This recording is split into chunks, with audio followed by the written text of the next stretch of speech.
ladies and gentlemen, welcome to another wonderful episode of whatever the heck I'm calling this show. I still don't have an idea, I'm doing it for a couple years. So, something that I've been thinking about for a while, and now that I've really sat down and decided to start talking about it, now it's time to get my thoughts out. And it's the weight that Microsoft has in rebooting 3 franchises. Well, one's really not rebooting, it's just the next one. But it still has that weight to it.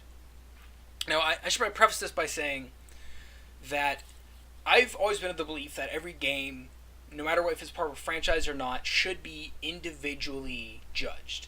Not so much against the previous ones or against similar games, but as its own entity.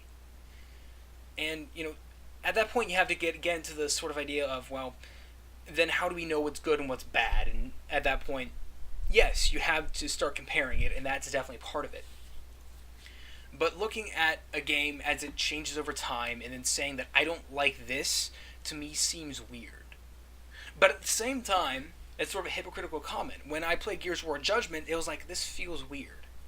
It's not that I didn't like it, it's just that it felt different. However, I think Judgment redeemed itself on a technological level, being that when a developer has been working on a console for almost 9 years, when you consider how long Gears of War has been a development period. You think about 2005 was probably when Epic was really working hardcore on Gears of War with the Xbox 360 to now 2013.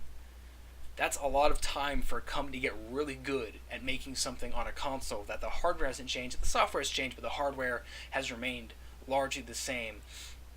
And as a result, you see it in the visual quality of Gears of War Judgment. It looks It's probably the best looking game on that console, I hesitate to say. And I think that technologically, insofar as the randomization of enemy spawning is also something that a lot of people don't do a very good job of, but Judgment did a good job of that. But this video isn't about Judgment, it's about the pressure that I feel that Microsoft must have. And now, I'm going to step through recency of the franchise in terms of the 3 games I'm going to talk about. And the first game is Dead Rising 3. Now, the last time a game in Dead Rising came out was in 2010, which was sort of lacklusterly received by people that liked the first game a lot. When you consider that 2006 was Dead Rising, the first one, Dead Rising 2, was 2010, it goes to show that in the case of Dead Rising, it's definitely something that you want to have the time to work on without letting it sit and let people stew on how they feel about it. Because when I look at Dead Rising 3, when people first saw it, they were like, "Wow, this is really dark and gritty. This isn't at all like Dead Rising." But as with pretty much every game that we've seen since E3 or the press conference where they reveal the consoles, respectively, of Sony and Microsoft, we saw. We definitely saw changes. We saw him running around in a shark suit with, whatever it was, a cheese grater that spits fire or something very Dead Rising. And as I read more and more about it, as we get more and more about it, it's like this is really turning into Dead Rising, but like a true next-gen version of a Dead Rising game. It's a seamless open world, apparently, with no load times except for the initial load, so hopefully they can pull that off successfully. It has, apparently every single zombie is unique and will never be the same in visual sense, and apparently there's going to be anatomically correct gore to each zombie, and the fact that you can combine up to 5 different things into weapons, and you can make combo vehicles, that all screams Dead Rising to me. And, people love the franchise, but it's not like it has been off the grid for a while. It's still, a pretty popular game, all things considered. So, I have a lot of respect, and I have, high hopes for the game, simply because it has something to live up to, but it doesn't have years to live up to. Now, the second game that they're, really pushing to get, that's sort of like almost nostalgia-esque reaction is Crimson Dragon. Now, considering the Panzer Dragoon, Panzer Dragoon Saga, those are games that are loved by people. And as a result, there has to be this pressure to really deliver on a game that people want to play because it's this franchise that they love. Now, granted, the Project Head is the original Project Head. That's good. You want that sort of thing when you're making the same style of game. Now, this hasn't turned out great sometimes. You look at the person who created Portal when she went and made Penumbral Break or something, whatever it was. That really wasn't received that well, even though it was a very similar style of game. And at that point, you have to wonder, what about the team? What about the team that's making the game? Is that important? And certainly it is.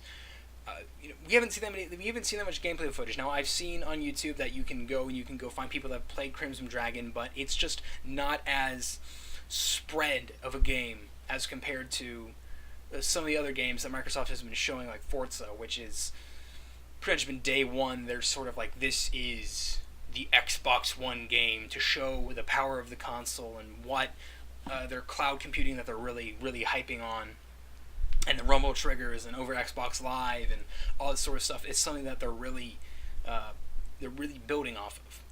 Now, the final game, and I've talked about before in the Ultra Nostalgia video, is Killer Instinct 3, or Killer Instinct, whichever you prefer. This is probably one of the longest times between last release and reboot or sequel in a franchise. You consider it's been like 16 years.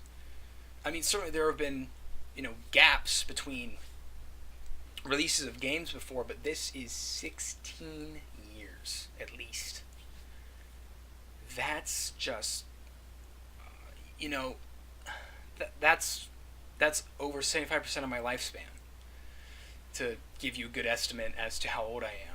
That's a long time between the release of the last Killer Instinct, which was gold on the Nintendo 64, and now on the Xbox One. You think about that jump. So, of course, that immediately implants pressure on Double Helix and on Microsoft to deliver on a game that people want to play. And it especially is pressure on Double Helix because of their reputation as being sort of a more shovelware-ish company. And I talked about this in Ultra Nostalgia, but I should reiterate that, at least I think I talked about it then, I don't know, it's been over a week. My brain doesn't like thinking back that far. In that the games that Double Helix has made before, those have always been movie tie-ins, which is the company is given a rough outline of what they want to have happen in the game, but they're not able to sit down and go, okay, we have a solid design ideas with a solid design document with a really good consistent art style, and as a result the games can suffer, and also because they're also given a really short amount of time. Now granted, Double Helix is known for being able to pull functional games out of their ass in a short amount of time, and certainly Killer Instinct, which has been in development for about a year now, is, some people are criticizing the 6-character roster at launch, but hey, you're getting 6 effectively balanced characters at launch at a very cheap price point. So, personally, I'm not going to complain about the business model. I think the business model is actually very effective. Now, again, this is sort of the same case as Crimson Dragon, where Ken Lobb, the head of the first 2 Killer Instincts, is also working with Double Helix to make sure this Killer Instinct is going good. And the thing that I love about what Microsoft is doing compared to Sony, or Nintendo for that matter, is that Microsoft, one, has this Xbox tour going on, where they're going around the country, and Europe and Canada as well, and they are letting people get their hands on the game. They're bringing Forza and Killer Instinct, and whatever else manages to pop its way in. Unfortunately, the tour has decided to give my state, the entirety of my state, a nice big miss, even though one of their biggest developers is in my state. I'm looking at you, Epic. What the heck, man? You didn't get some pull there. Also, they have a division of Insomniac here, so why wouldn't that show up?